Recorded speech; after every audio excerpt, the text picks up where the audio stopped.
Welcome to The Story Behind the Artist, the podcast that goes beyond the surface of permanent makeup to explore the stories, decisions and moments that shape the people defining this industry.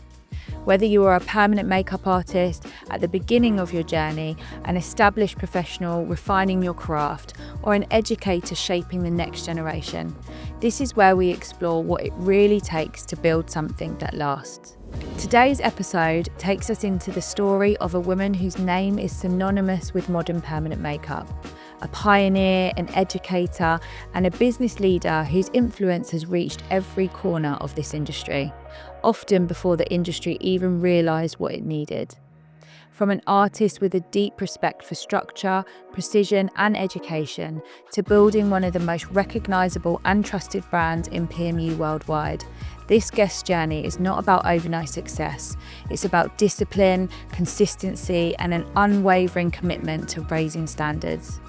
In this conversation, we explore how education becomes the foundation for everything she built, why systems and structure matter just as much as artistry, and how true leadership in this industry means thinking years ahead, not trends ahead. This episode isn't just about pigments or products, it's about vision, about responsibility, and about what happens when an artist decides to take ownership of the future of the industry they love. So whether you're refining your technique, building a brand, or questioning what the next level looks like for you, this episode is one you'll want to sit with. Hello, Tina, and welcome to The Story Behind the Artist. It's so lovely to have you here. Thank you so much for being on the podcast. Oh, it's so nice to see you. I feel like we're PMU sisters. I know. I know. I was like, when we spoke about it, I was like, it's just going to be like us just having a nice chat. So we're going to start with, Tina, you are one of the big sisters of PMU.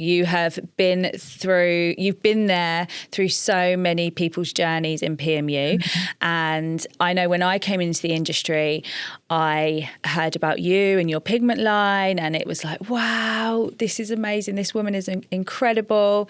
And obviously over the years, I've got to know you and it's been amazing. But what I really want to do today is, you have contributed so much to the permanent makeup world, but what I really want to do today is get to know you, get to know your journey and your story and how you ended up creating the brand that you created. So where I'd like to start is right from the beginning. So can you tell me a little bit about Tina as a child? What were you like as a child? What was your family dynamics like? What things did you like doing? Just tell me a little bit about little Tina.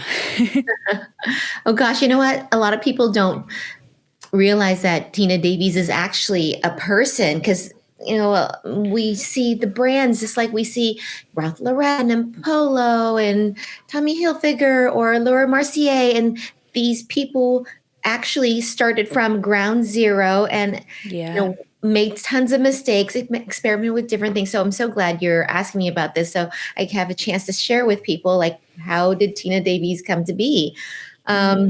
Well, one of my earliest memories I can recall is my parents came from Taiwan, which is a little island next to China, to San Francisco. And They had literally just got married. And he's like, I'm going to go to San Francisco and I'm going to start a new life. Rosita, come and join me in a few months after I get an apartment and all that stuff. So they both came eventually together, and they had no money, $300, no English. And They had to start from nothing. Even they had, degrees and jobs in Taiwan. When you come to a new country, it's very hard to compete with what's already there, the labor force. So he was a doorman. My mom did data entry because she could type 100 words a minute. She was very, very fast. So she did that job, and my dad was a doorman, just open the door, smile, close the door. So they worked really hard as immigrants. I don't remember that part. The earliest memory I have is literally growing up in my family's little restaurant. I was maybe 4 or 5 years old, and I was helping out in the restaurant, taking menus with the customers to help them sit down. How So it's cute. like a family business thing. So that's my earliest memories. I grew up in like a small business environment. Mom, dad doing the cooking, my mom doing the hosting, and sometimes vice versa. And just growing up in that environment. So I really watched them work really hard because I don't know if you guys know restaurant business. It is 7 days a week, morning till night. But that was their norm, our norm. And I watched my mom do everything from scratch. Wow. Again, when you're a business owner, you want to save every penny, cut your costs as much as possible. So she would handwrite the menus. She would, Wow. like, let's say if one of the dishes was chicken, kung pao chicken, orange chicken, you can't just go buy chicken breasts and cut them up and serve them. Like, you won't make money. So she would buy the entire chicken. It's like a fryer, and she would buy like 20 every day and debone them, like cut every Wow. little piece off, debone them until then she got all her chicken, the breasts, the thighs, and all that. I So love I grew up that. in the kitchen just watching her work with her hands a lot. And I'm always curious Wow. because when you're little, when you don't have anything to do, you just like hang around your parents wherever they are. They're their little shop, and you're just like, oh, here, do this little task. And I grew up doing that, just watching them and helping with little things. Like I said, the menus. I remember this one time I put my hands in the chili peppers, dried chili peppers, and I was playing with them. Yeah. It was lots of fun. It's like this. And then later, I remember my eyes were Touching your burning eyes. because Oh I my rubbed my God. eyes with my hands. I was like, Mommy, Oh and my God. I so, remember doing that.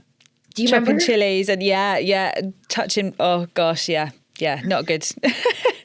So, I mean, that was Oh, little Tina. I really that was, liked doing things with my hands because I was always involved with something with the restaurant. Oh, okay, let's fold the wontons. Let's make the dumplings. You put the little baby in the blanket, you fold the blanket, and you cross the legs. wow. And do you now look at that, like all that experience really that you got in that environment with your mum and dad? Do you really look back now and see how that's linked to what you do now, whether it's doing things with your hands, doing permanent makeup, or building a business and creating everything from scratch? Do you often reflect on that? It's funny because they tried to send me down the path like, okay, Tina, we are immigrants, we work hard, we save every penny so you could have a better life and education. So go to college and go get your desk job and get your little briefcase. And that way you don't have to work with your hands and you don't have to like live day to day.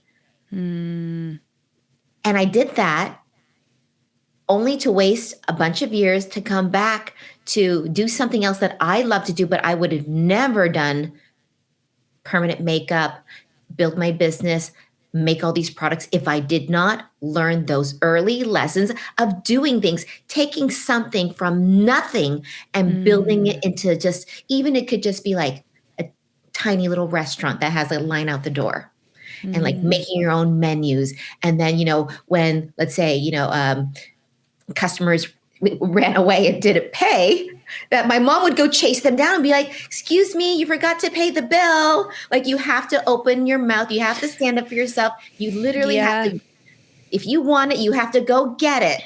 That's it. Yeah, I love that. And I so relate to that because my father was an immigrant to this country and I grew up very much the same. And it was like, work really hard at school and go and get a job as a doctor or as a dentist or something that's, like going to make up for all the sacrifice that they had to, not make up for it, but it's going to be like that was worth all that sacrifice to see my children be able to flourish and do well. And like you said, in a way, it's like that's what in society we value as accomplishment.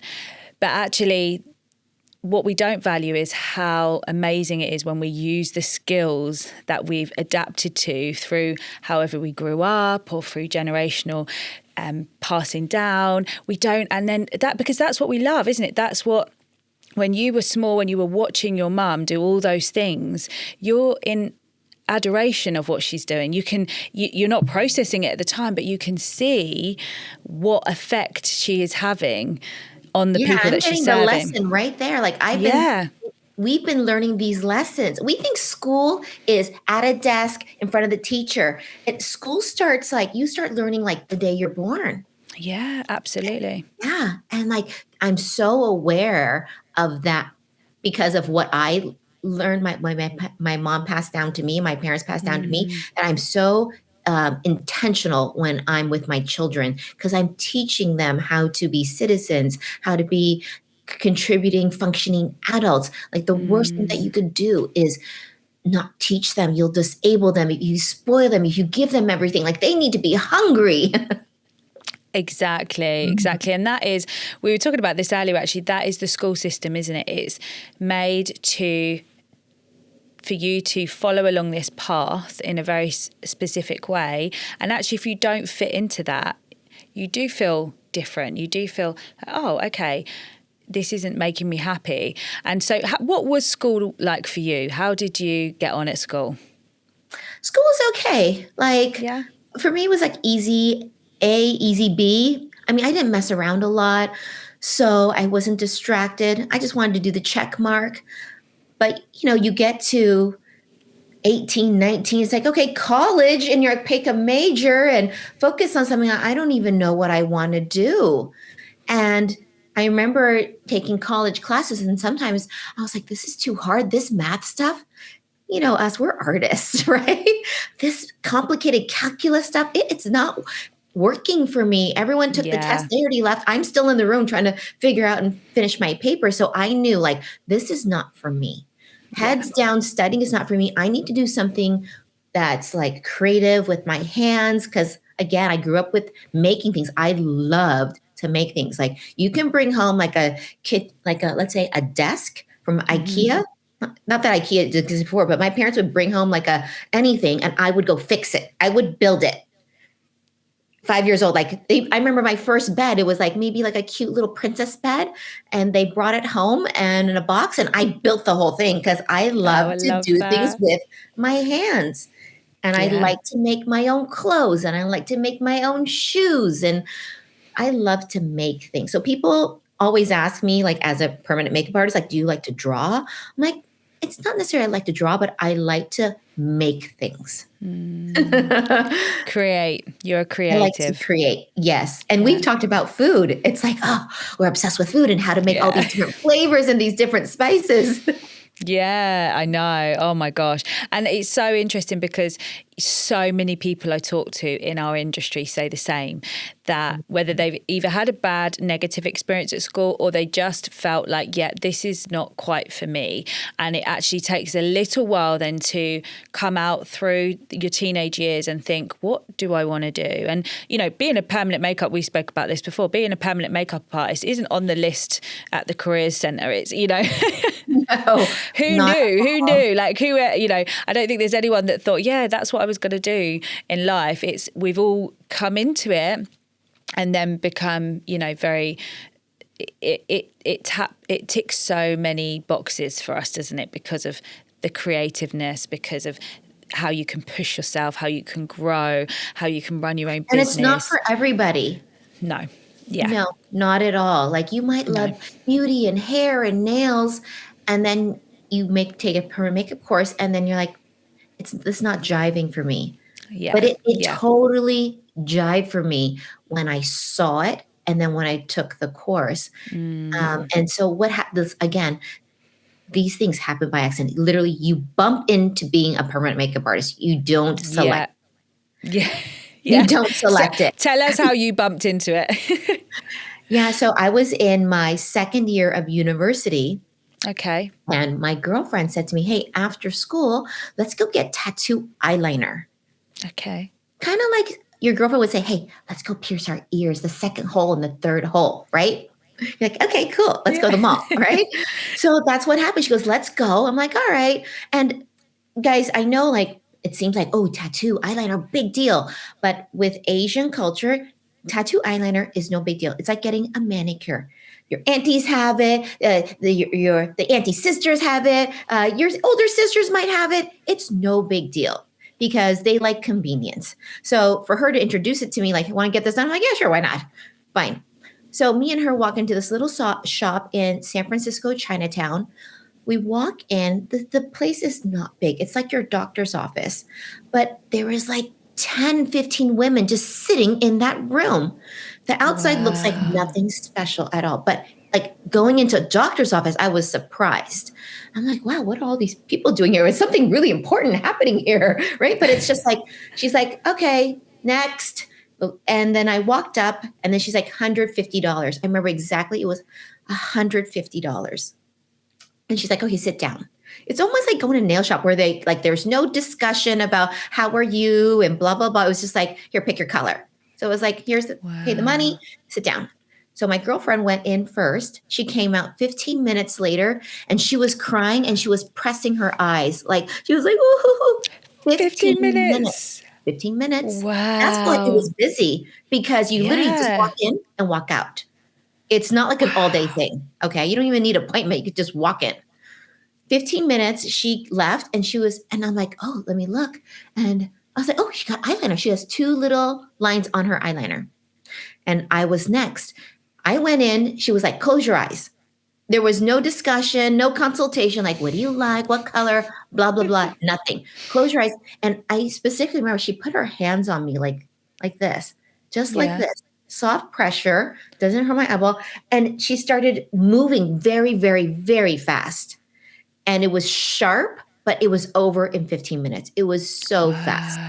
And then, Wow. just like her, I looked in the mirror. No, actually, I couldn't even look in the mirror because my eyes were all watery. If you don't have numbing, it's like sharp little tiny cuts on your skin. So she handed me the mirror and I kind of looked at it and I was kind of like, oh, okay, whatever. And then I left the room. And then afterwards, because I already paid my money, we could just walk out the door. Okay. Yeah. And later looking in the car, looking in the rearview mirror, and you're like, ooh la la, I like it. Oh my God, that is an amazing story. So that is how like I bumped into getting it. It was literally like on a whim, 15 minutes. That was it. Not in my mind. I just thought that was amazing. This lady just gave me something that made me feel amazing in 15 minutes. And she's got a room of people that she's going to do that to all day. Wow. And how old were you then? Remind me. 22, did you say? 19. 19. Wow. Yeah. So that was my like moment where I bumped into permanent makeup. Okay. And then what were you studying at university? Marketing. Wow. I was studying okay. marketing at the time because I'm like, I can't do anything that has any math courses because I'm not good at it. Okay. But psychology, marketing, product positioning, I could speak that language, case studies. Yeah. So I did marketing. And then Okay. a few years later, I graduated with my marketing degree. And then I started to look for jobs. Okay. And I see hiring, no experience necessary, sales job, financial services. So I'm like, okay, let me go check this out. Financial services at the time for me, I don't know what financial services are. Is that like a bank? I'm assuming it's a bank, right? So basically it was selling mutual funds, stocks, bonds, those kinds of things. Okay, I'm like, I don't know anything about this. I have $500 in my bank account, but sure, I'll get the training. So I did the training. It was fantastic. It was a big company called Morgan Stanley Dean Witter. Yeah. They gave me great training. I went to New York, stayed in there for weeks and weeks at the World Trade Center before it blew up.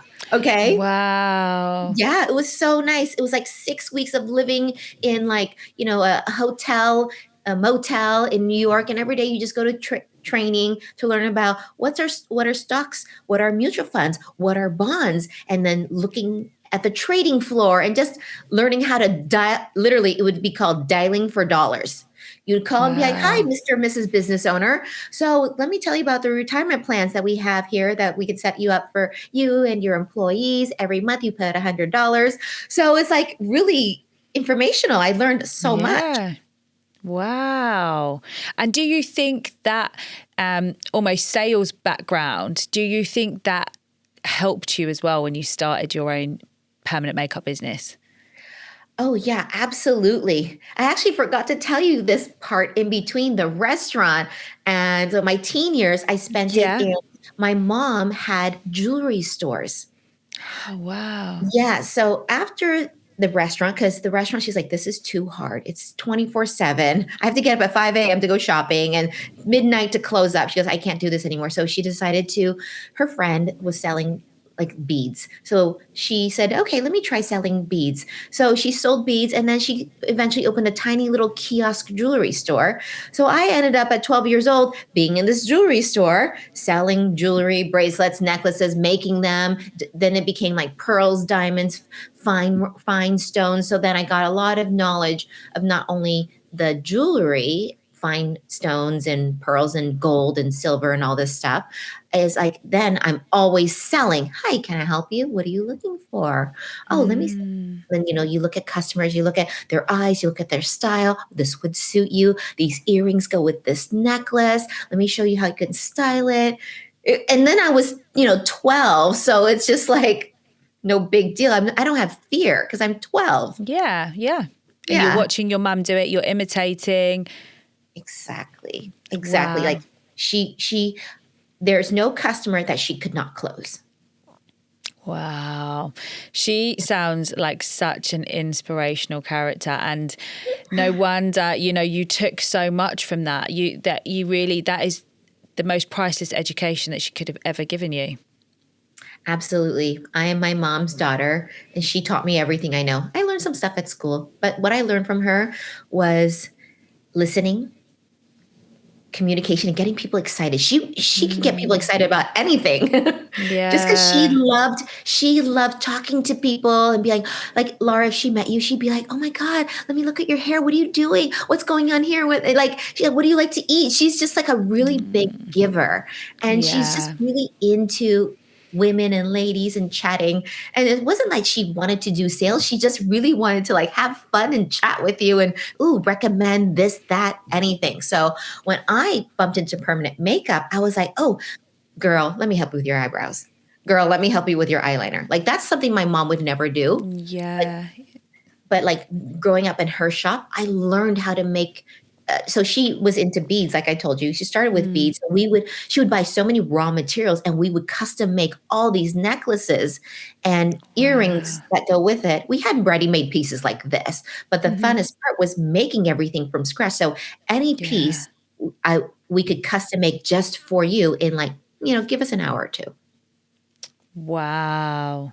And so that's a lot of That's design, right? incredible. Yeah. Yeah, And yeah. I can see where you get that from. Also, you've got that side of it, your entrepreneurial side, but also that giving, because that's what, when I met you, really struck me, is how much you want to give to others. I think that's such a pure and beautiful quality to have. And you've obviously, we were talking about this earlier, that when you sell, it should come from that, shouldn't it? It should come from you wanting to see people feel better. You give value to people. And that's Mhm. when you're a good salesperson. A lot of the time people think it's like, learning how to sell and close the deal and all of this kind of stuff. But actually it's about how you make that other person feel. Yeah, if you are just helping someone with whatever their need is, then they're like, okay, tell me more. So that's Yeah, yeah, yeah, absolutely. Wow. Mhm. So you went from the restaurant to the jewelry shop. You finished school, went Yeah. on to do marketing, and then tell me, after you had the job selling financial products, what happened next? So I'm doing this job, and it's like, you get that feeling where Mondays come and you hate it. I had that feeling, but still, it was a job. I had my little business card. I had my little briefcase. I'm still at my mom's shop on the weekends, and helping her. And we loved it because the shop was the place where we socialized.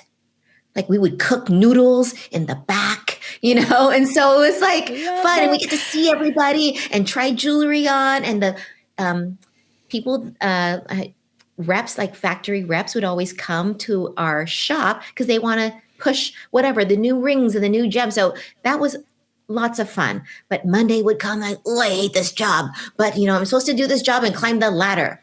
All right. And then one day, a friend of mine said, hey, Tina, do you want to go get your eyebrows done? Okay. So I was like, sure. At the time, it was in the 90s. And I don't know if you remember the 90s. We plucked our eyebrows like Drew Barrymore or like, what is the Pamela Anderson, wasn't girl? it? Yeah. Yeah. Okay. Those thin eyebrows. Yeah. So I had like one line eyebrows. I really plucked them like crazy. Okay. So she's like, want to go get eyebrows done? And I was like, yeah, sure. Why not? I'm drawing them every day. And then without eyebrows, I look like a mouse or something, hairless cat. So I'm like, yeah, let's go. It was so funny because she's like, yeah, because my girlfriend has this beauty clinic and this lady from Hong Kong, she's there now and she's there for like, a few weeks. So let's go get our brows done by her. So me and her go, she gets her brows done first, then I get them next. And I was like, wow, I love this. And like literally 2 times permanent makeup knocked on my door. Wow. And then from there, I was like, that's my signal. Because I was, again, like amazed. This lady did this life-changing thing on me. I feel amazing. I look 10 times better. I don't look like a little mouse anymore. And the thing is, like, about Asians, is like you literally can look 12 years old for a long time. So if you want to look like a lady, like a professional, like grown up, mature, you have to put eyeliner and eyebrows because otherwise you just look so little. You can look like a student with a backpack. So me, eyeliner and eyebrows every day is like a must have. Where like nowadays is a little different. Like people love clean beauty. They have full eyebrows. They don't pluck. They want clear lip gloss. So you have to understand, like at that time, 1990s, gosh, of course, 30 years ago, it was different. And also for Asians, it was really different. Like I need to have this. If I take this makeup off, I literally will look 12 years old. So, which is not a bad thing. Yeah, true. But at the time, when you are, seriously. Yeah. We all want to look polished. Exactly. Wow, that's amazing. So you went to have your eyebrows done, and that inspired you for the second time. So did you then inquire about training, or did you have to wait for another knock? No, I right away jumped online, and by then we had the internet, like you can search up a lot of stuff. That's when it was just starting. So I started searching online where I could take courses. And I found somebody that was teaching me something called the soft tap technique. Do you know soft tap? Yeah. Do you know what? You've told me about it before, but I had not heard about it until you told me about it. It's tabori. It's hand poke technique. Yes, that's it. Yes. Yeah. And it's that still, you can still have that, can't you? You can still go places and still get that. Yeah. Okay. Yeah. You basically take the needle, you put it into the skin, and you tap, tap, tap, tap, tap.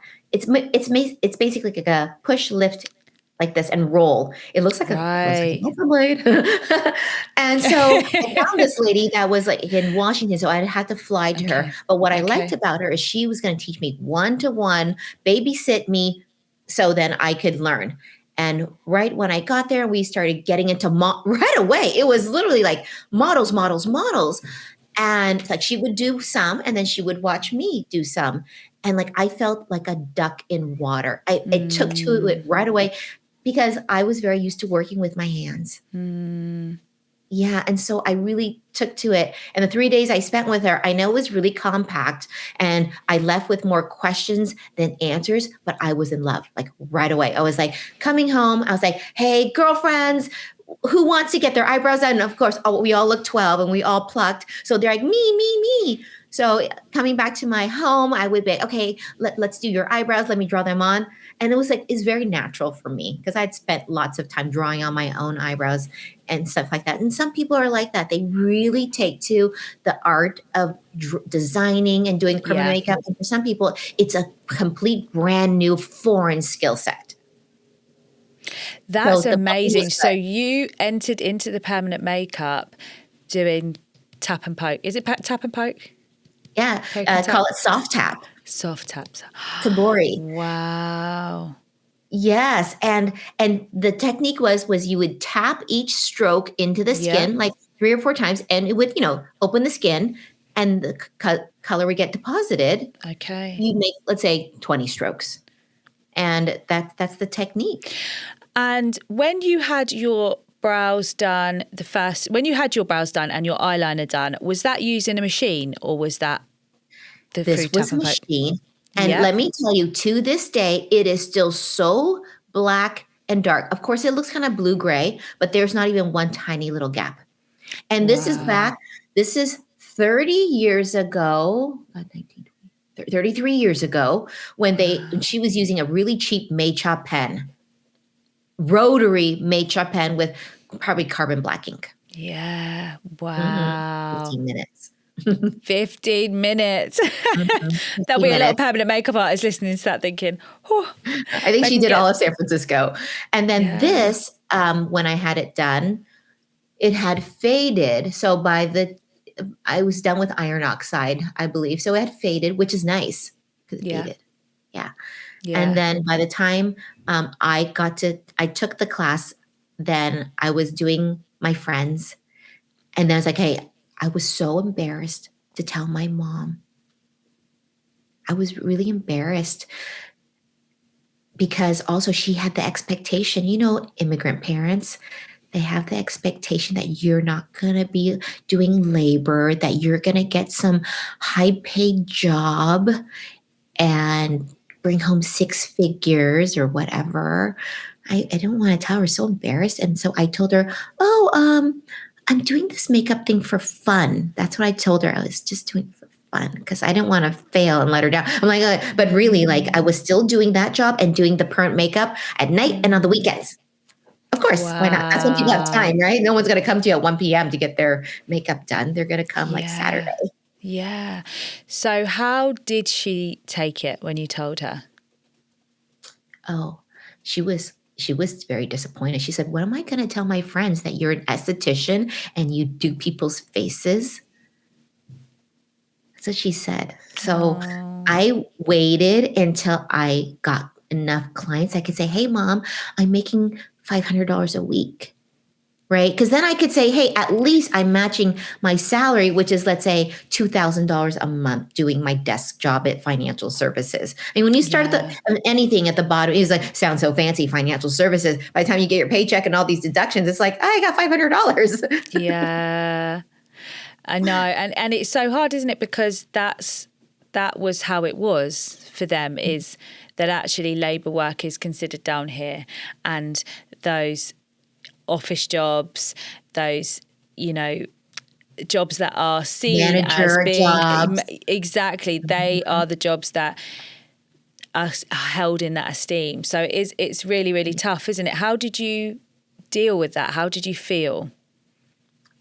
Well, at that time, I just got engaged and I eventually got married like a year or two. So she didn't get to see me when I first built my Tina Davies permanent makeup artist. It was called Yeah. Natural Effects.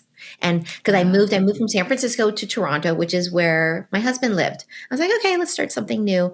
So as a new artist in a new city, like how am I going to work? Right. Mm, So I started just going door to door, knocking on beauty salons and saying, hey, would you guys like to offer this amazing service called permanent makeup? And here's my portfolio, eyebrow transformation, lip transformation. Like, you just knock door to door. And there's this little district in Toronto where there's like beauty shops and like high-end boutiques all over the place. So let's say, 4x4 blocks, I just go knocking. And if you're lucky, you get to talk to an owner. If not, you talk to a manager, says, I'll take your phone number and I'll pass it on to the manager. I'm busy. We're doing 8 haircuts today and massages, right? So I was yeah. just lucky enough that I went to a shop that I spoke directly with the owner, and he was like, oh, I love it. Great idea. Sure, absolutely. I'd love you to offer it to our customers. By the way, do you have, I need a front desk girl. Can you be my front desk girl? I'm hiring for that. So why don't you do front desk? And then if you get a customer, let's say the person I just cut their hair or just finished a massage, then you could do her eyebrows. I'm like, yeah, sure. Why not? So Wow. that's how I started, was like, hey, I've been so used to front desk sales, all that stuff, making appointments, Yeah. taking payments, Visa, credit card, whatever. So that's what I would do. I would do front desk from, let's say, 10 to 8 p.m. And if there was a customer, somebody that was like not doing cut or color would then cover, just take payment for customers, check them in. And so if I was Wow. lucky, I had one or two people a week that wanted something. Yeah. So that's how Wow. I started, just doing that. So I've got my business card saying I do permanent makeup. And then also, here, you want Visa or Did MasterCard? you? But of course, your marketing must have had such an impact on you as well when you studied your marketing, like hand in hand with running a permanent makeup business. So how did you go from working in a salon to then having your own business? So because I am self-employed, literally, like, I'm just a technician selling Right. the service, right? Yes. So Yep. I did it in the salon. I did it in other salons. I'm like, okay, so let me just repeat the same thing. So I would knock on doors of other salons. And also I had my own home base salon, like my little room. Okay. Lovely. So those are my own clients. And then I have clients that are from other salons. So I literally had like hair salon day Monday, a nail salon Tuesday, then I started to say, you know what? I want to go bigger. I want to get into a plastic surgeon's office, because that district Okay. that I was at had plastic surgery, hair, nails. It was fancy. It was like Rodeo Drive. So I aimed for the plastic surgeon salon. And what I always did, what always worked for me, I know that, marketing, as we know now, is like, online and all that stuff. But marketing for me was like me. I'm a people person. Me, I will call you. I will leave you voice notes. Sometimes I text you, but I want to hear your voice, so we could, chit chat. So I would always offer a service to somebody like, Laura, your brows, they need help. Let me do it for you. So come to my place, come to my salon. And that's how it always would start. I would give. I'm always giving first. And then if they like it, tell your friends, you know? So Yeah. even 5 years later, after I was doing my own place, salon, literally going subway, and rotating until I got literally booked, every single day. Cause that was my goal, to have, let's say my goal was like, if I could do $1,500 to $2,000 a day, woo, right? Like, that's Yeah. amazing. And that Yeah. was like, oh my God, 25 years ago. So that's like really good money. I can travel, I can buy whatever I want, da, da, da. So I thought it was really good if I can just be productive, busy, and booked by traveling around and going to the doctor's office. And I did. And this is at 5 years. Okay. At 5 years in permanent makeup, I was still doing models. I offered everyone in that clinic a free service. Not everyone needed or wanted something, but I did half the clinic. 25 of those girls, they then became my sales force, right? Wow. They're telling the clients in their chair, they're doing facials for, and when they answer the phones at the front desk, they're recommending, oh, you want Botox, you want permanent makeup, blah, blah, blah, blah, blah, blah. They would then just be my sales force. Wow. So that's how I acquired a lot of skill, because my goal was, I need to be as busy as possible, because every skin that I touch, I was learning something and I could see the results. And I definitely think artists need to always see the results, like, because you're going to learn. And it shows, the skin doesn't lie. It will show where you have not enough pressure, where you missed a spot. And then you're constantly refining your technique, and even the pigments, the needles, all that stuff. You got to keep notes. That's the only way that you can improve yourself. Yeah, So absolutely. I just heads down, did tons of procedures, and I did tons of models, even up to 5 years. Now, after that 5 years, then I was so busy I couldn't do models anymore. Okay.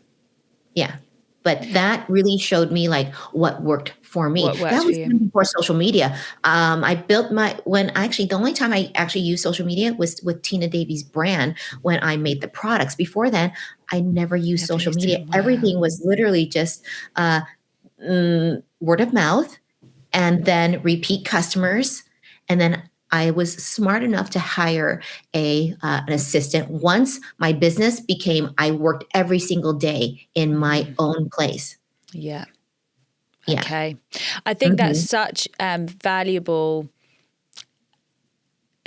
story for anybody starting out in permanent makeup or running their business and things are a little bit slow. Like for me, it took me a good 3 or 4 years to start picking up business.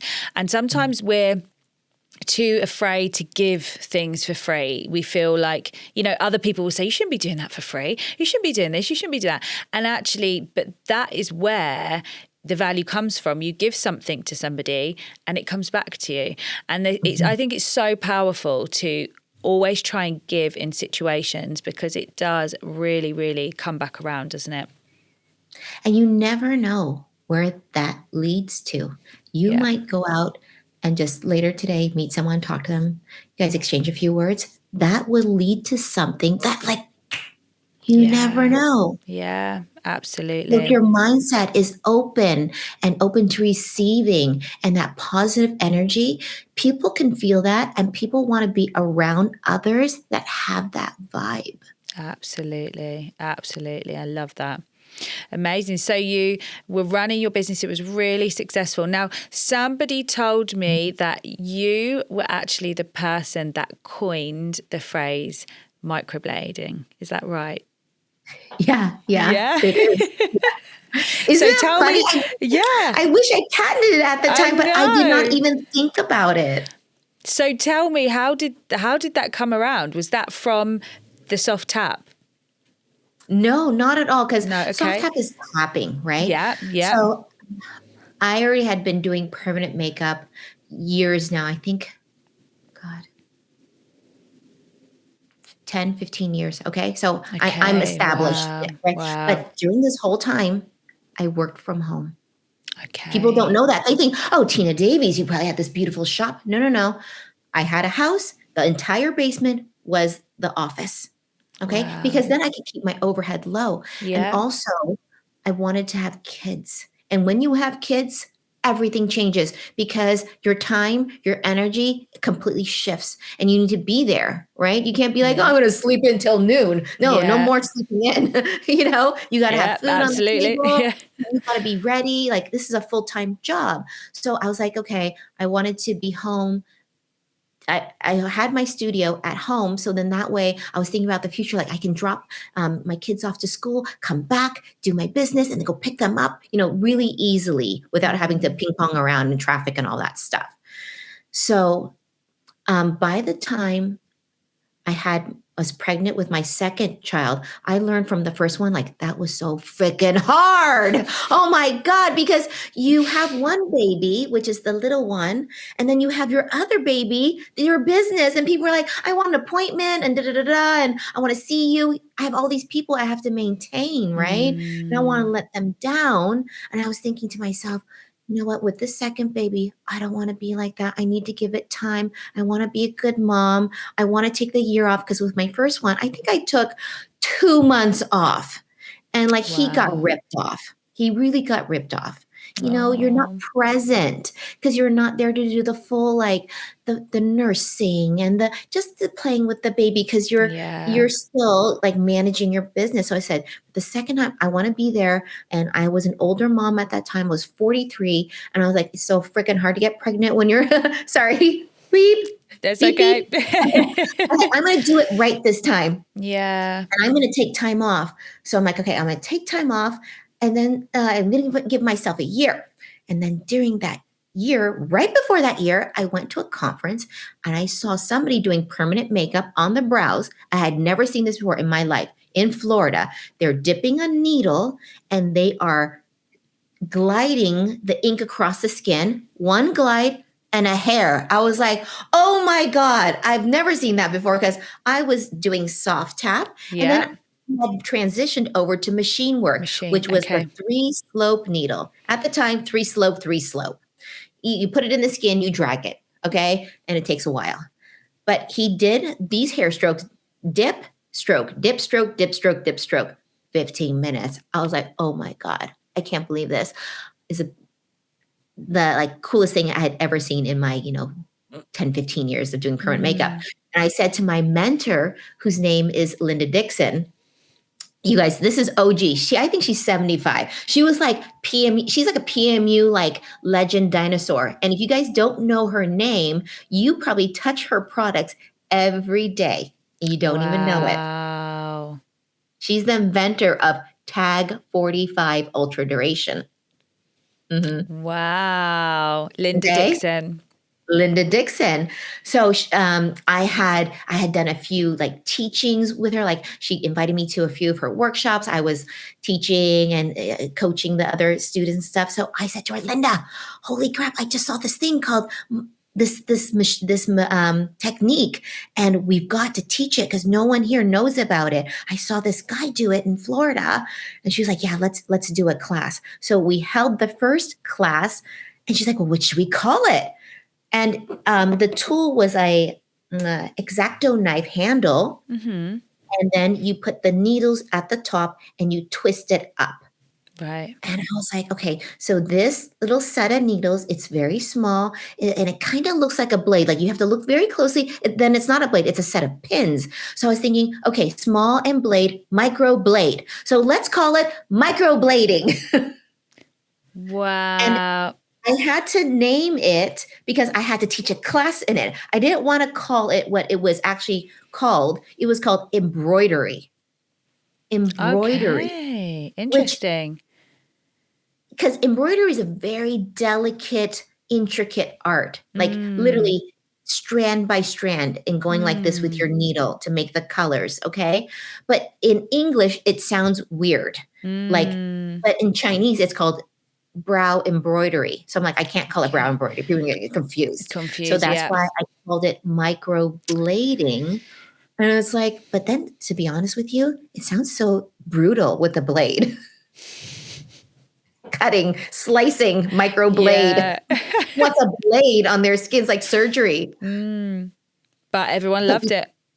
Yeah, we taught the first classes. I was using these rudimentary tools, the little X-Acto knife, sticking the needle inside. And like these needles, they look like they came in these packages. I couldn't tell if they were sterilized. There was like no sterilization, and that the handles were aluminum, and we didn't know how to use them. We just ordered a bunch from like a Alibaba and then ordered it for our students and give everybody a handle, a bunch of needles, and then wipe them down in between. So we didn't know how to do it properly. I mean, however, we were teaching this course.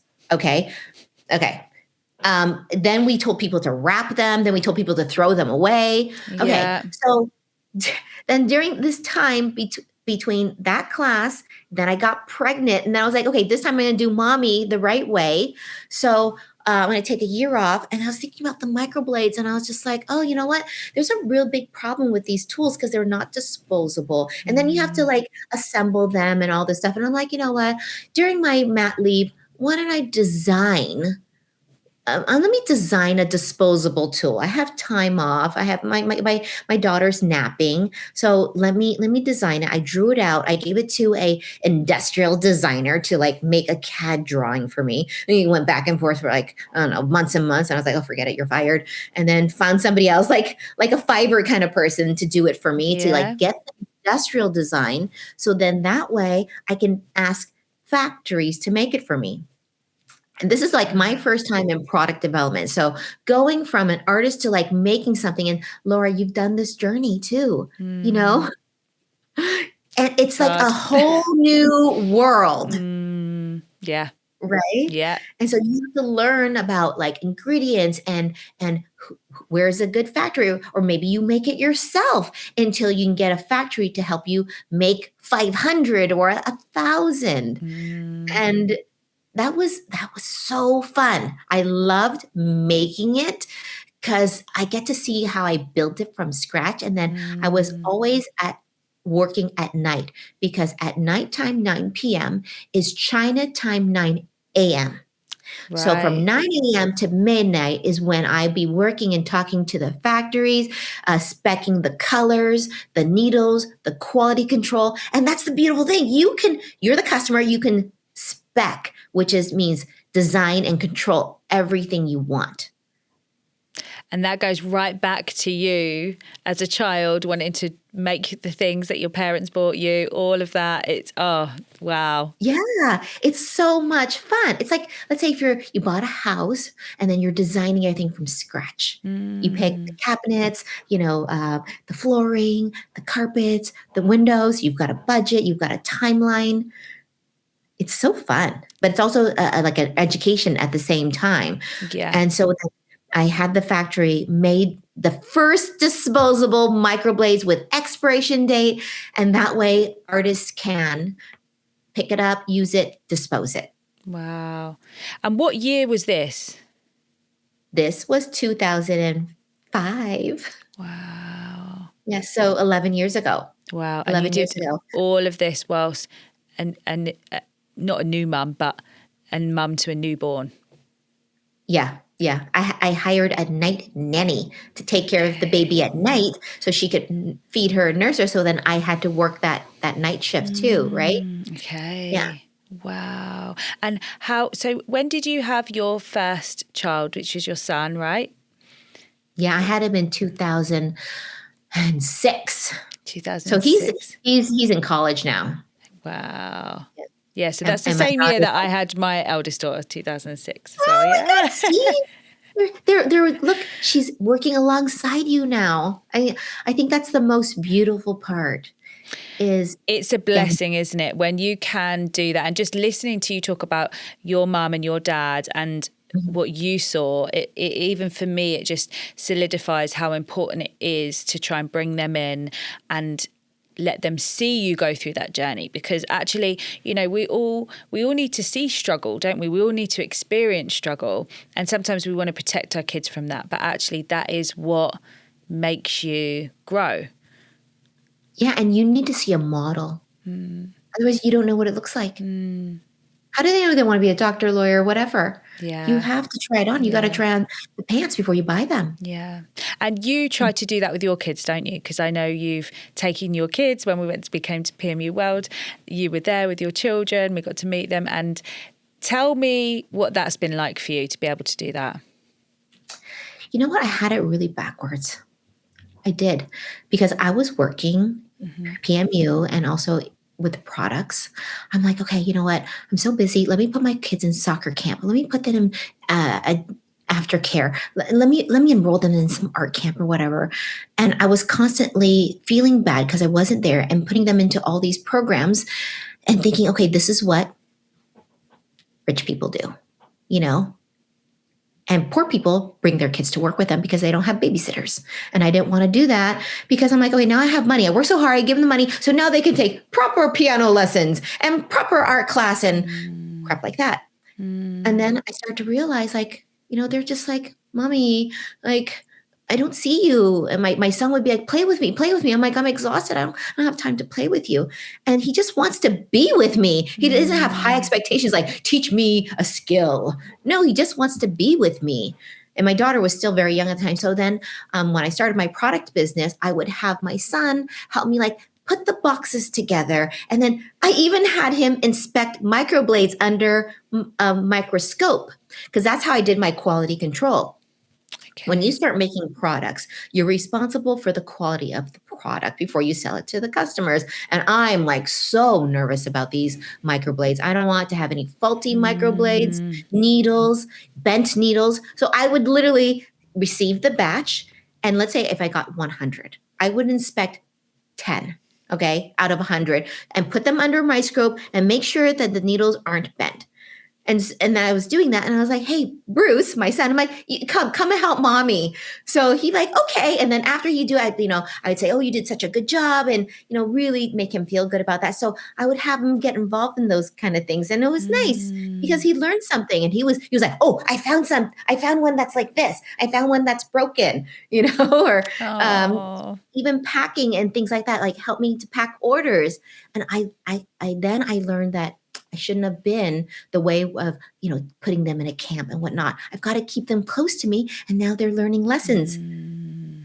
But we're always doing that as parents, aren't we? We are always, just like your parents wanting to push you into that perfect job.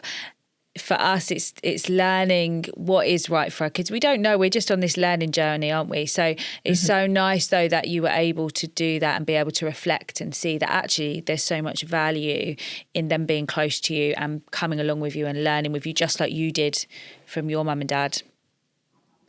Yeah, absolutely. And the one thing that really changed for me, because then my son is different. He's a boy. He likes sports and stuff. I don't see him really getting into beauty. He's great at, I think you saw, he was helping me set up at PMU World. Or actually, that was the previous PMU World.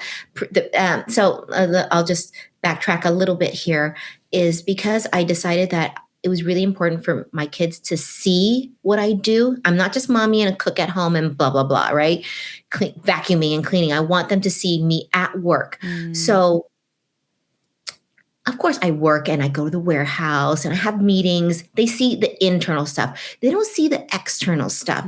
So PMU World really gave me an opportunity to show what mommy does on stage, what mommy does with a booth. And then instead of bringing all this big staff and all this big fancy stuff, I said, you know what? We're going to make it like camping. We're going to do it ourselves.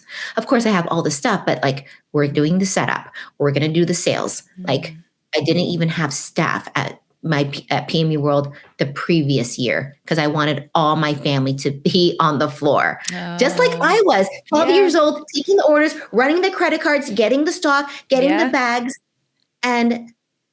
And even like, so that's what I did at PMU World. I brought my kids along so they could do all the setup. And my daughter even had her own little cart, and she made bracelets, and she would push her cart around the show floor at PMU World. And she sold all these little bracelets that she made, necklaces. I think it was like, a few $100s, and it was sold out on day one. Wow.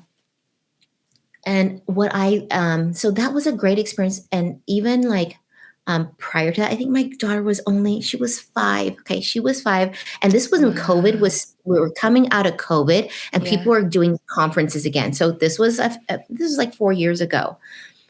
And so she was 5 and 6 and people started inviting me to conferences. And I was like, you know what, instead of me going by myself, which typically anybody would, like they got to get dressed up. It's a whole day, right? You want to do your best, speak on stage, whatever. I said, you know what, I'm going to bring my daughter. I'm going to bring her along.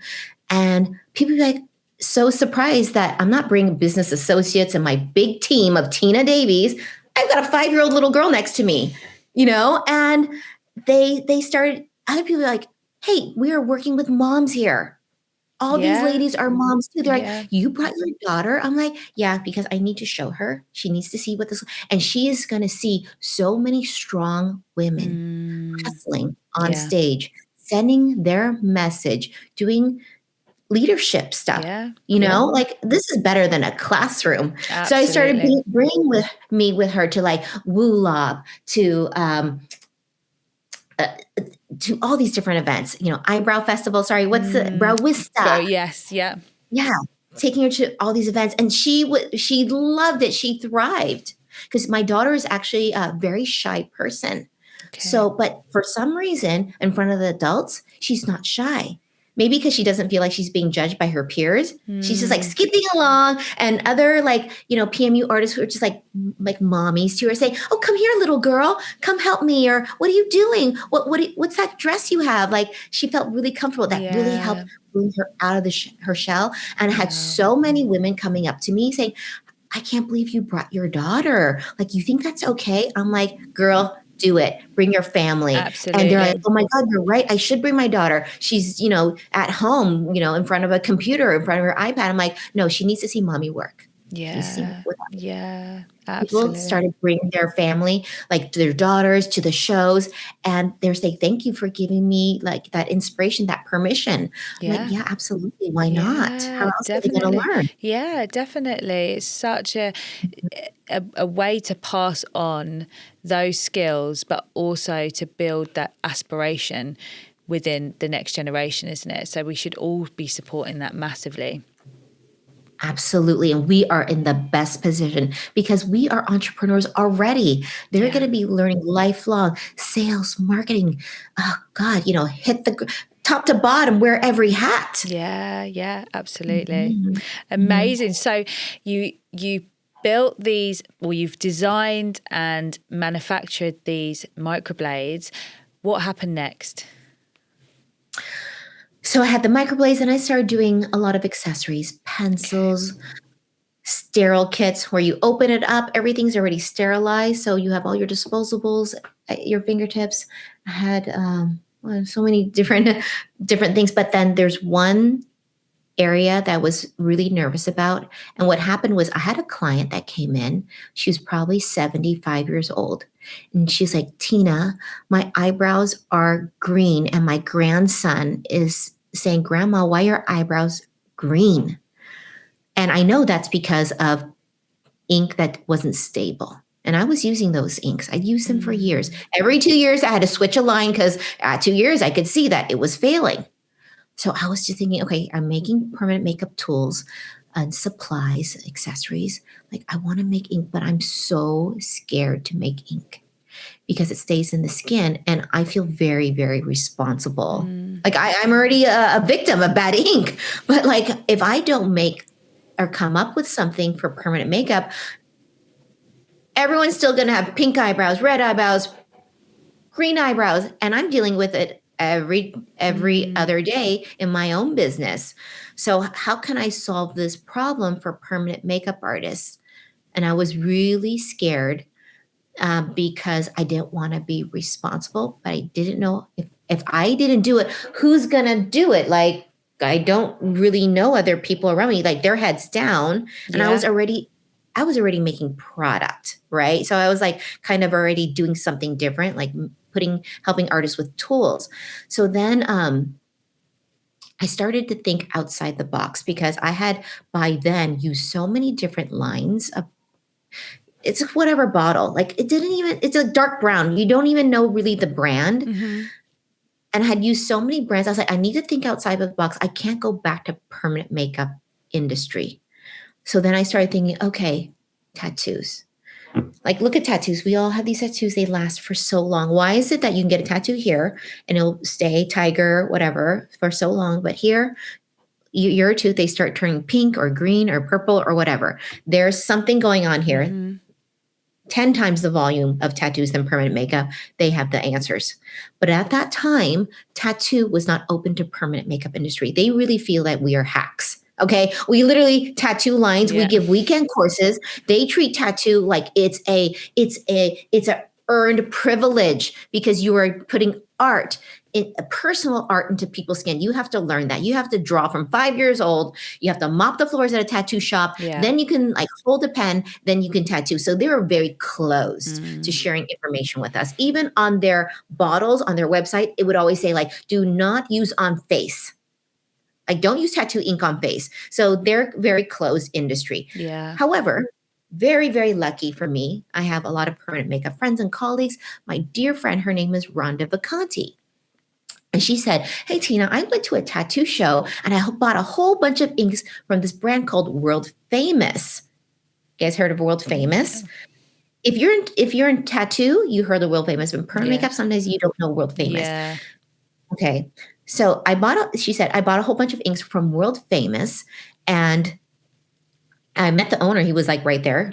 And I'm going to try these, light brown, medium brown, dark brown, whatever they were called.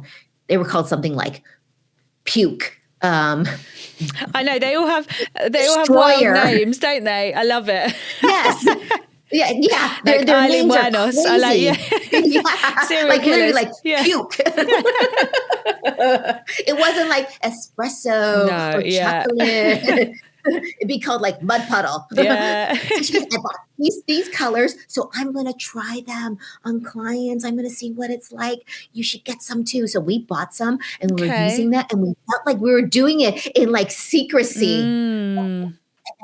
Let me use it on my client and you tell me what you're doing and what are your results. So we started doing it on our clients and then sharing results. We're like, oh my God, I couldn't believe it. Like I tattooed the brown eyebrows and then they stayed brown because at that time, guys, we were using iron oxides and permanent makeup was a multi-step process. You had to do the permanent makeup. The clients had to come back because they would fade like 50, 70%. You'd have to do it again. So you'd invest 2 hours and another 2 hours.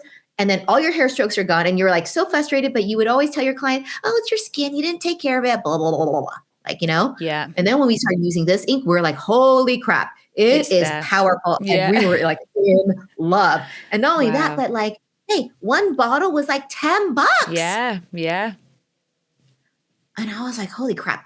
Like just like the way I bumped into the microblade and it like made my eyes pop open. Yeah. And I got to make this tool. I got to design this tool. That's the same thing that happened with the ink after I used it. And I was like, this is a holy grail. I've never seen anything like this before. Wow. But tattoo artists, like, they're like, this is normal. We don't do tattoos for a year and then people need to touch up. Like they're done. Yeah, of course. So is that what pushed you then to start your own pigment line? Would you say, was this the beginning of you starting your own pigment line? It was the possibility, because Rhonda told me about world famous pigment, ink, tattoo ink. And because I'm that kind of person to just knock directly on the door, I said, okay, what's Lou's phone number? Do you know? And so she gave me his name, and then I looked him up. I got his phone number somehow, and I started asking him like a million questions. Like, what's it made of? Will it stay in the skin? Because I had so many doubts, because that was my experience before. Yeah. And he was very open, unlike other tattoo stigma that I had before. And he was very sharp, very open, telling me, explaining all these things. We were on the phone for maybe like half an hour, 45 minutes. And he's like, look, Tina, I'm having a tattoo show this weekend. Why don't you just come and see? Okay. And then I'll meet you and we'll go from there. So that's what I did. Like the weekend, I went to New York Tattoo Show, met him in person, because he had 300 booths of people tattooing. 300. Yeah, Wow. It was a tattoo show. It's like a tattoo convention. Yeah. And if you go to tattoo conventions, the artists like to rent booths, and they have competitions for like best leg of the day, best black and white, best back piece. Wow. So I was like, okay, great. I want to see what all this tattoo world is about. And at the time, literally, permanent makeup was not mixing with tattoo. So I was telling people, guys, I'm going to a tattoo show. I don't have any body tattoos. Like, I don't even belong there, but let's go check it out. We were so scared of it, right? And so, and this is when I was the beginning of social media more, where like I was sharing like what I'm doing and stuff every single day. I don't have that bandwidth anymore, but at the time was really exciting. So I went to Lou's tattoo show, and then I started to ask artists at the tattoo, like tattooing, like they're literally on a client and they're busy tattooing. I'm like, excuse me, does that change color? Does that fade? They're like, what are you talking about? This isn't going anywhere for the rest of their life, because I was trying to vet the product, is it good? They're like, this one guy said to me, he goes, if this doesn't look good, my customers would kill me. Literally, he said, they'll kill me. If this doesn't look good, they're going to kill me, because these are macho guys laying down, getting tattoos. He's like, I do this for a living. So of course it's going to look freaking amazing after I finish. They're not doing little lines. They're doing like jaguars. Yeah. Dragons. I'm like, you're right. I'm asking really weird and stupid questions. I'm like, okay, so I trust it. That's why Lou's like, why don't you come? You're asking me a lot of weird, stupid questions because you're a baby, right? Just sticking out like a sore thumb. God, seriously. So then I was like, hey, Lou, how about we make a line? Can you make a line with me for permanent makeup artists? He's like, actually, yeah, I can do that. You just tell me what colors you want. I actually have a line that I've just started like a year ago. I'll send you all the colors. It's called Permablend. And you see, you could see what the colors are like.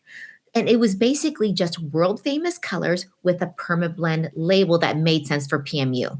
It had like different lip colors, different eyebrow colors, and a few eyeliner colors. But some of the colors didn't make sense, like baby blue, okay, or like bright orange or like bright red. But the eyebrow colors, they made sense. However, I didn't want to just use those colors because for eyebrows, what I had experienced in the past was there was too many colors. There was like 30 colors, and you were so confused reading all these descriptions.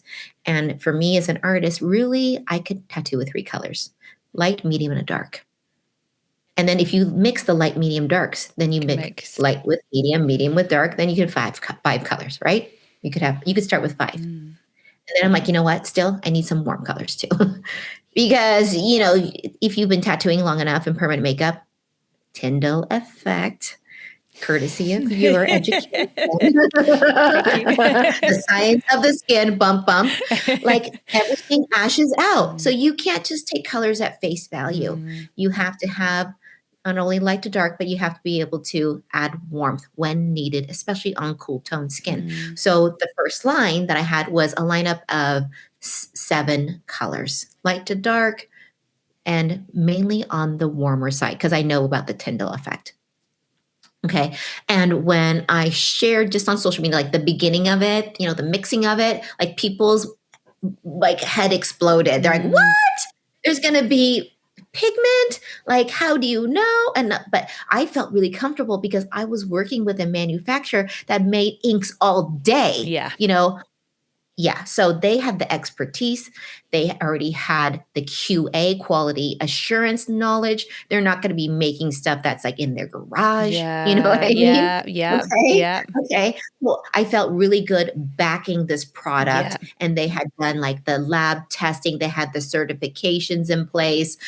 I'm not certifying it myself, but I've got a trusted partner that's making it. I'm going to guide the color mixes, how we share it with the community, how they learn how to use the colors for, let's say, microblading, machine work. Microblading was really, really hot at that time. Yeah. Okay. Yeah. But it was being taught in such short classes that people didn't know what they were doing, unfortunately. Yeah. Okay. However, we have to thank microblading for bringing permanent makeup mainstream, because 100%. it was considered an old lady thing. Yeah, absolutely. And we were saying about this the other day, actually. I was talking to Janine from Brow Jam, who's really advocating for microblading still. And we were saying, it really is that microblading is beautiful, and when it's done well, it's incredible. But there was this surge of really short, quick courses where actually it is really an advanced technique. Your pressure has to be even more on point than it does with a machine.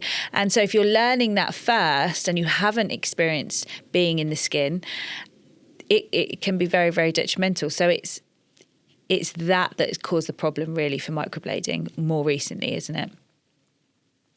Yeah. And the funny thing is that in Asia, where there's microblading, let's say like China, it's not a problem. No, yeah. But it's a problem when there's quick learning without proper educators. Absolutely. Yeah.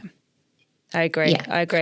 Like anything, like you said, with the pigments, understanding the pigments, it's when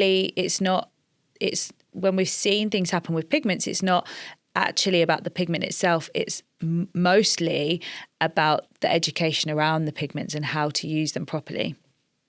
Yeah, that's right. But so these are lessons that people can learn. Exactly. But going back to your story, so you're working with Permablend and with World Famous, and you're pulling these pigments together.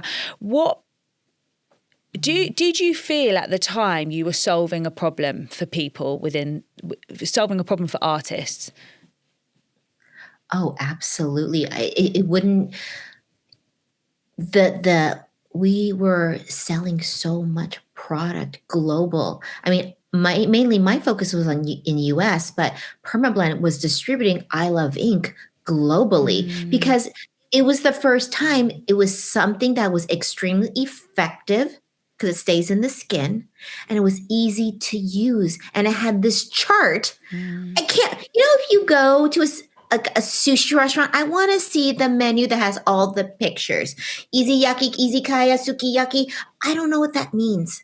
Okay, just like the descriptions. But if I have a chart, it makes sense. So we were selling so much pigment, and because I had the easy to use and I had the chart, people can get it. Like if you're an artist visually, you can basically get it. It has the pictures. Yeah. So it wasn't like I was saying, "Oh, we're doing so well." It was just, it was showing me like, okay, we sold 10,000 units, and a lot of it was, Permablend was selling it through their distribution, and I was selling it through my distribution. And then we had like, Canada sales and UK sales as well, Yeah. Wow. And what did that feel like when that took storm?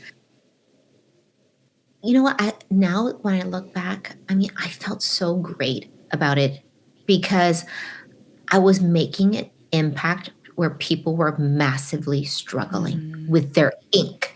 They were massively struggling with their ink. The green eyebrows, the purple eyebrows, Pink, salmon, the red eyebrows. Yeah. The thing is, too, is like it's really great for cover-ups.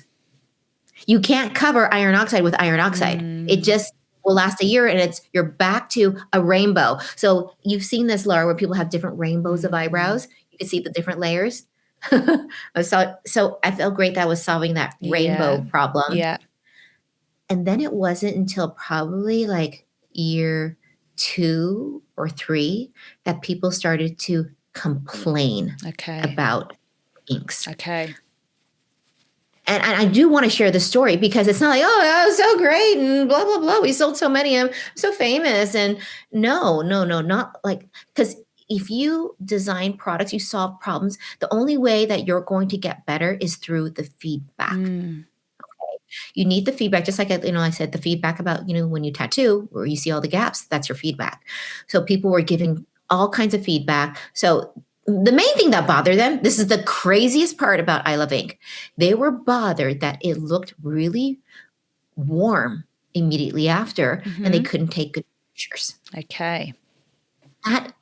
That's why they hated the line, and they were slamming it all over Facebook groups. Right. Like Tina Davies sucks because it looks so red, and in the comments you could see that people say, "Don't worry, it's gonna cool off. It's gonna cool off. It's gonna cool off, and like it's gonna be fine. Here's the picture of our healed."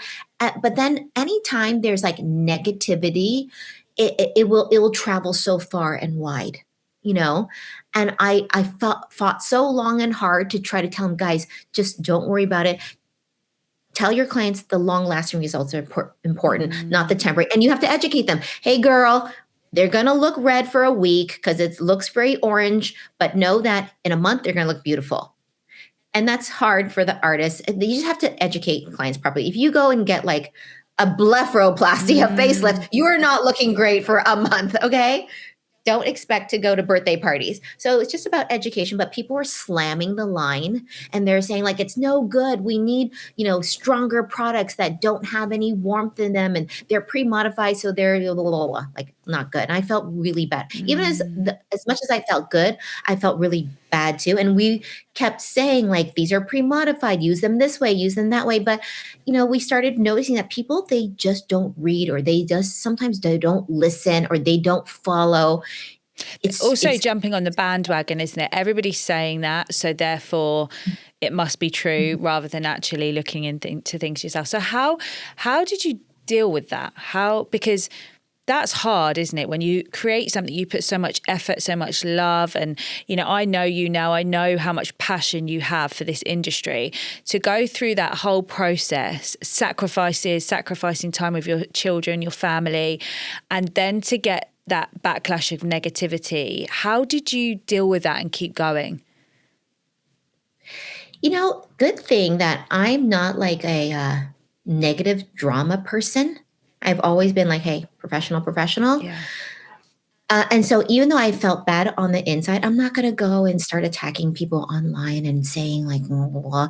And I know that on Facebook, that some of that happened, and some people start doing this during the pod. And I just write it out. I just stick to the product. I keep to the education. Use this, do that. This is how you use. I just stuck to those parts. And it's so funny because after all of that and people changing brands and going somewhere else and doing that, now we have all this. Like I brought forward so much education because I always believe like you need to know. I'm teaching you because you need to know. You need to be informed because if you don't know, that's your fault. I taught you. Yeah. Versus I didn't teach you and you messed up. Yeah. Like, that's my fault because I didn't teach you. Yeah. What is CI code? What is organic? What is inorganic? What is hybrid? Like I started talking about that. This is when we made Fade. that's what led me to make Fade, because also people are saying, you know what, this stuff is so good, it is warm, but then it's also lasting so long that my clients are not even coming back. I don't have repeat business enough. Okay. Or I'm a student and I like instructors telling me like I can't teach my students how to use I Love Ink or Permablend or these organic based pigment. It's just lasting too long and they can make mistakes. Right. So then I made Fade pigments, not with Permablend, but I made those with another manufacturer, but under my own brand, Tina Davies. Because now I knew how to make them, and I can completely control the distribution, the messaging, everything. And I can control the quality myself. Because like when Permablend makes a product, they have their own QA standards. Yeah. And then if I make a product, I can say, hey, I want to put 10 steps QA. I'm the customer, right? Yeah. I can do that. Yeah. Right. So then in making Fade, it's going to serve people that want less longevity, shorter term results, which really is what we should be doing. Yeah. Even though people want permanent makeup, we can't have 10 layers. No. It's just too much. But luckily we have things like laser and whatnot nowadays.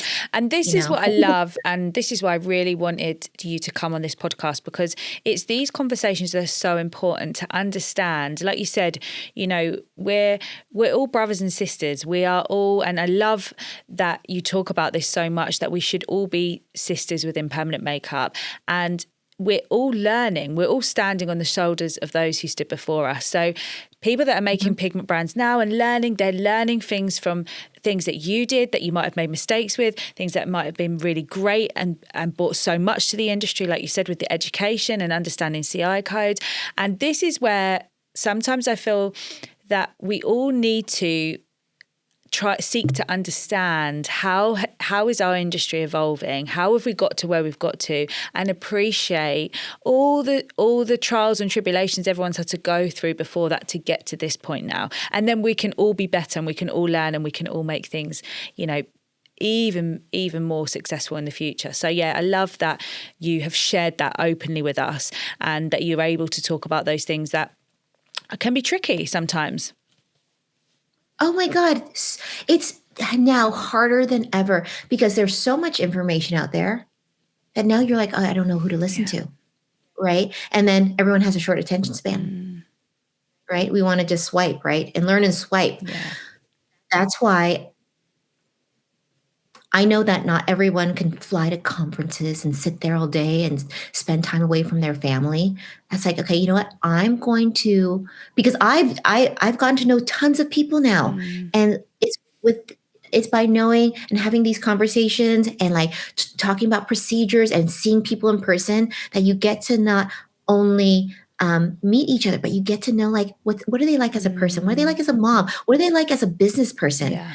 Right. And then we are so lucky. Like I can network with you and we can find out about opportunities, and you can learn something from me. And you're like, oh my God, that's perfect for Ziggy's. I didn't know that. Yeah. I didn't know you could, get this kind of label or whatever. Yeah. We can talk about these things. Yeah. And I'm like, okay, can you imagine? I have 20 years experience. You have 20 years experience. All these people have all these experience, and we take these experienced people and like we learn from them, from like an Einstein, from an Oprah, from someone who's been there and done that. How powerful that is, and how much our mistakes would be reduced. Yes, right. Absolutely. And that's why I love working with seasoned artists, because we have so much wisdom. Yeah. And it's sharing so that we all grow together. And I know we've had these conversations so many times that the more we grow together, the better the standards are within the industry, the more people feel safe with permanent makeup. And yeah, I just think it's really important that we understand the history of permanent makeup. And, you're such a fundamental part of that. And without understanding that history, we can't move forward and we can't be better. So it's so important. So thank you so much for sharing that.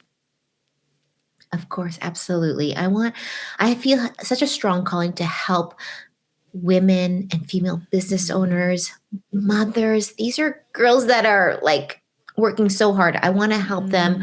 And I just hope that one day when they get old and hopefully help them somehow in their career, they'll remember me that Yeah. hopefully I had some impact on them. Yeah, It just, absolutely. You mhm. will have. You absolutely will have. And I think, you've got the collective that you have recently launched over the last year. And that is exactly that, isn't it? You've brought together artists to try to help, to give a platform and a space for people to come to get that education from artists that have got that experience, have been through lots of stuff. And it doesn't mean that we're all always right, or one person's better than the other, or it just means that we all have experienced different things. And the more we share that, the more we can listen and go, oh, maybe, this might help if I try that. Or Yeah, if I learned one little lesson.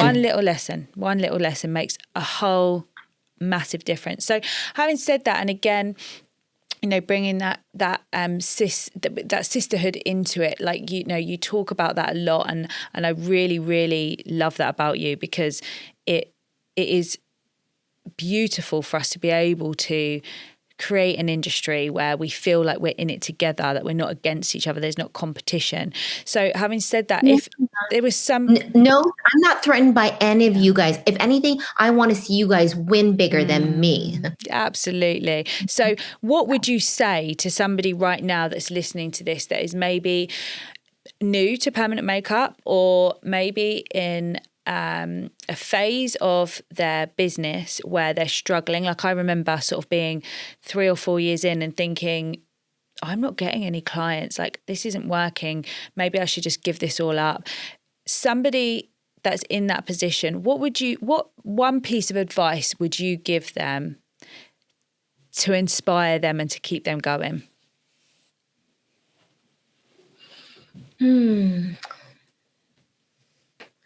Well, if you're not getting enough customers and you're just not feeling it, you have to just talk to more people and tell them what you do. A lot of people don't brag about what they do. So true. You need to be your own biggest cheerleader and talk about what you do. And another thing, girls, is you have to have permanent makeup. Okay, you cannot sell what you don't believe in. So even if you have a bunch of your brows, get your brows done, get your lips done, and get your eyes done, and pay that artist their going rate. You have it, you look great, you're going to sell it. If you don't think you love permanent makeup, go find something you love. Because once you love it, the energy comes to you. Abundance will come to you. But you have to be like, I am all in. I love permanent makeup. Yeah. Yeah. Absolutely. And I think that's great advice, because that was definitely me for the first few years of my career. I had way too much imposter syndrome. I didn't want to tell people. I didn't really believe in the value of it for what I was charging. I thought, like, God, I feel so bad, like, charging people all this money. They've got to give up their money and to come and have this. And, it's confidence, isn't it? It's feeling accomplished in what you're doing, as opposed to now where I see such value in what we do and how much it impacts people's lives, not just from an aesthetics point of view, but from how they feel deep within themselves, how they go out into the world, how they present to other people because of their confidence within themselves, how they come into your studio and they lay down there for a few hours and they talk to you and they open up and they feel like they're in a safe space. And people like to get touched. Yeah. They want to get touched. They lay there and they feel like they had therapy. Yeah, exactly. We were literally talking about this earlier. It's like a glorified version of therapy, isn't it? You get to come, have a treatment done, but also have a chat with somebody that makes you feel safe. And no one buys from anyone that they don't feel safe with, especially something like this. So yeah, I think that's great advice. Shout about what you do from the rooftops, and don't worry so much about what other people think. That holds you back so much, doesn't it? Absolutely. And that's why it has to start with you getting something, because that means you believe in it. And then you're like, oh my God, look, my lips are done. And they're like, oh, that's a pretty color. Because you can do a lot of let's say social media marketing and all this stuff. You can. All right. But people with permanent makeup, they need to see it. and then they trust you to do it, you know, then they come to you. Like, that's how you're going to close that sale. Okay. And then, so you got to get out and talk to the girls that you hang out with, your mom group, wherever there's women, like, tell them about it. They have sisters, they have mothers, like, those are all your customers. Yeah. Have you ever had imposter syndrome? Have you ever felt like you can't talk about what you're doing? Every day. Every day I have it. And I always have to think to myself, even now, even though I'm not doing permanent makeup actively, because now I focus on the product side, right? Even everything that I do now could be the collective. It could be my new projects that I'm working on. Every day I'm like, oh, I can't do this. I don't have energy today. And then I'm like, Tina, you can do this. You can do this. You can do this. And like, oh my God, is it going to be so funny? You got to make a video. Hey, everybody. Oh, I'm like, oh, I don't like, I feel like that every day. But then once I get the juices going, I talk to my friends, my PMU friends or my girlfriends. I'm like, I can do this. Come on. The narrative that you say to yourself is so important, isn't it? And sometimes we forget that it can be as simple as that. Just having that internal dialogue that reminds you that, yes, you can. Look what you've achieved so far. You can do it and you can push through, because that's where you have to push through growth. You have to push through uncomfortableness for growth, don't you? And you're proof of that. The only way is to go right through it. There's no other way. Can't go around it. Can't close the door on it. Can't pretend it doesn't exist. You have to just go right through it. Absolutely. And reflecting now, like, on where you're at, and I know you've still got loads more that you're going to accomplish and you are still accomplishing, but reflecting on where you are right now and what you've achieved, what is the thing that you want to most be known for? What is your legacy? What do you want your children to talk about when they talk about you? That I made them feel good. That's it. I love that. Making people feel good. Yeah. And that's permanent makeup in a nutshell, isn't it, really? I guess so. Making people feel good. So. Like, whoever I interact with or I encounter, is like, I just hope I made them feel good and made them feel seen. Yeah. So I'm very much like, people connect. That's why I want to do phone. I don't want to do text. It's like, I want to talk to you. Like, even the last time I saw you, and I think PMU was over, and it's like, oh, are you busy? Want us to say goodbye? I just wanted to see you and Steven, just to say goodbye. Yeah. You know? And then just like, have fun. You're at the pool, but that feels good, right? Oh, versus so good. Yeah. You know? And it is true what you say about trying to go to things where you meet people, because that connection is everything. Yeah. And we all need it. We need it. Females thrive on oxytocin, the love bonding hormone, you know? So COVID is horrible for us. Yeah, absolutely. And do you think that it is, isn't it? Because we do end up working a lot of the time. Many artists work in isolation. We're by ourselves. And so actually a lot of these... You're going to complain to. These can't complain to your customers. Yeah. My other customer was late. So the conferences are great to go to, aren't they? Events are great to go to so we can connect with each other. And and I hope today people listening to your story feel that connection through you, through the story, and feel inspired to be able to push through those tough moments and to be able to achieve anything, because what you've achieved within this industry is phenomenal. Aw, thank you. Thank you so much. It was literally just step by step. I just let my intuition guide me. Everything I do is my intuition is like, that energy is pulling me this way. Like, oh, like I said, aha moment, you know? Yeah. And one piece of advice I do want to give, Lara, is it is very, very important that if you love permanent makeup and you're semi-serious about it, that you go to events, because at events is where you're going to bump into people and make connections. Find one or two members that are like in your same boat. Let's say really lonely, imposter syndrome, beginner level person. You will find those people and you guys will hook arms together. I had the same girls that were with me. We were in the back of the room knowing nothing. We are still buddies. And we've Absolutely. helped each other. Like I said, Rhonda, like we took classes together and she's like introducing me to Lou Rubino. She introduced me to so many products, product ideas. I just saw her 3 weeks ago. My son had acne. She was helping him with acne. Like, God, you go to these events, you meet your people. Yeah. So you guys can nerd out about PMU. Yeah. Your friends don't know necessarily, No. but you got to pick one or two events, and that's time for you. Okay, your personal growth. So many people I talk to like, oh, I can't because my son's starting school and because da da da da da da. That's for you, Yeah. girl. You've got to carve that Yeah. out, Yeah. and you've got to show up. Like, let's say Brewista, brunch, lunch, and learn. Like, if you're in PMU, why aren't you there? You have got to go. Yeah. You are not learning anything at home on your butt. Yeah. Okay. No opportunity is going to knock on your door. Yeah. So people don't go. I'm like, girl, you are not growing. Yeah. I'm going to beat you. Yeah.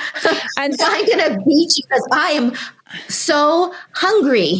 And there's so many now, isn't there, that you can go to, that it really is becoming so much part of our culture. And I know, at Cosmetic Supplies, we've got the small events, which are brilliant. They're really affordable and they're smaller groups of people. So it's not as threatening as going to a big conference. And they really are so deep and meaningful when you go to these events, especially the smaller ones as well. You get to really connect with people and share a lot of your fears, because often we've got all these fears and we've got all these worries, but again, we don't have anyone to talk to about it. No one really understands, like, oh my gosh, what is it going to feel like if you tattoo someone's face and you go slightly wrong? No one can understand that unless you're a permanent makeup artist or a tattoo artist. So it's just, it elevates you in ways that you can never even imagine.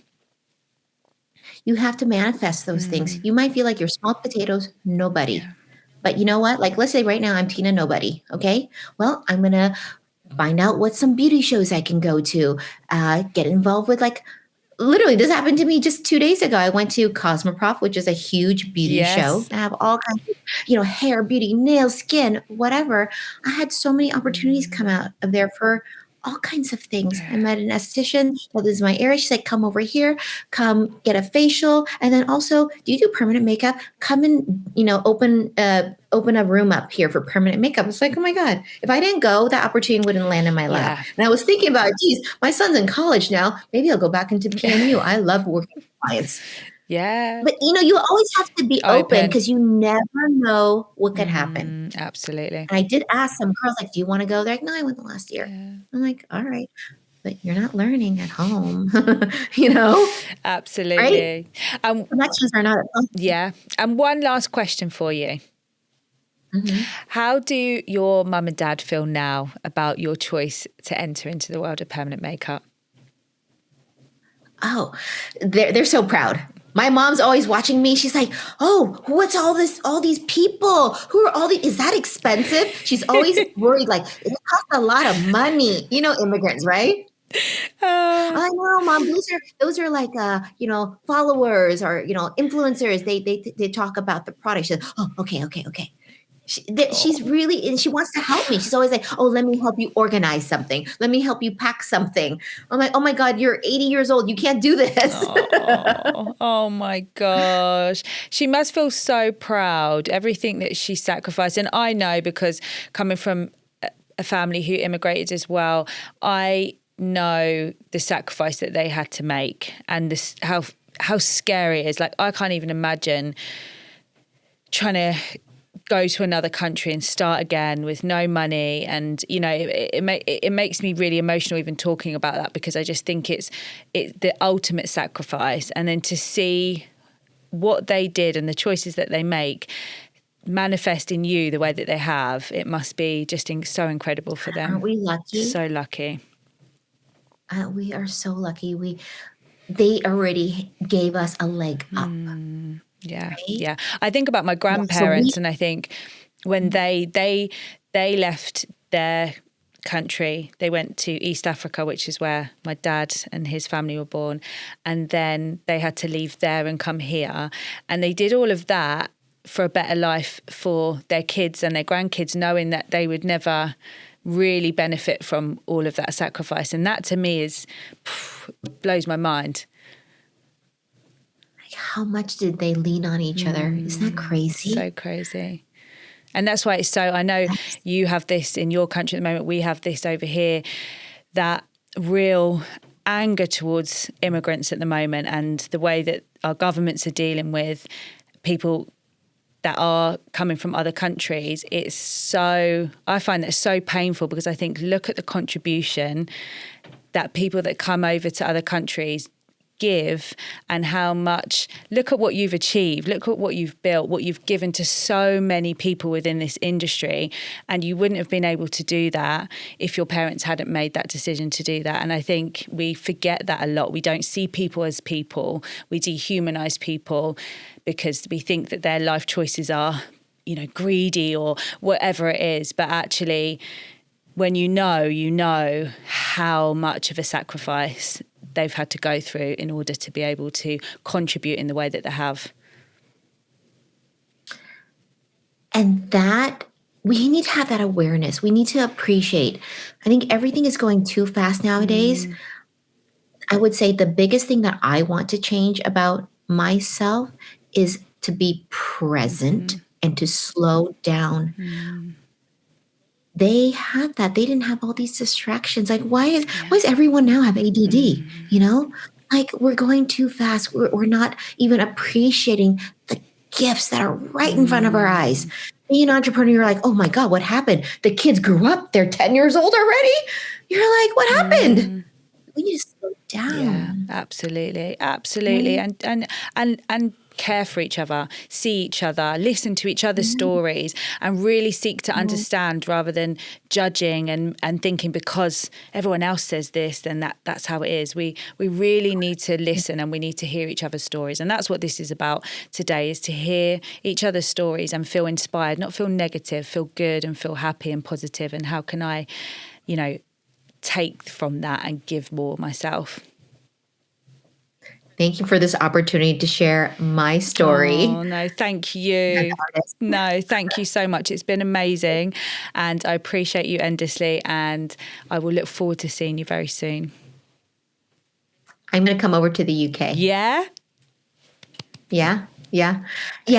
You tell me the dates. How can I arrange it so I can, I'm going to bring my daughter. We can have fun. My son, I don't know. He's probably going to do some college stuff. Tell him he can come. He can hang out with my son. I know, right? Yeah, you can take him out. Woody. Yeah. Oh, that would be so nice. No, I'll look forward to that. And yeah, I will speak to you very soon. Thank you so much, Tina. You're welcome. Thank you for the opportunity. Thank you. Thanks, Lara.